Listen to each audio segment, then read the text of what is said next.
আমাদের অনেক যুবক ভাইরা আছেন এবং কি অন্য বয়সের লোকজনও আছেন যে টাকনুর নিচে প্যান্ট পরেন, পুরুষ মানুষ, অথচ নবী করিম সাল্লাল্লাহু আলাইহি ওয়াসাল্লাম বলেছেন মা আসফালা মিনাল কাবাইনি মিনাল ইজারে ফিন্নার।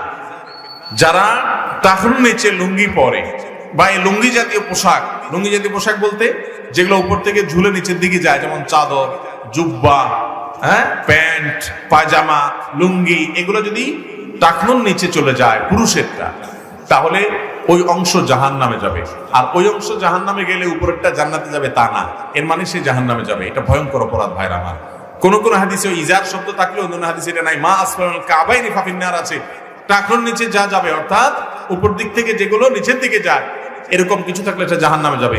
অতএব মোজা যদি পরেন আপনি, তাহলে মোজা তো নিচের দিক থেকেই উপরের দিকে উঠে, ওইটা টাকনুর নিচে থাকলে অসুবিধা নেই।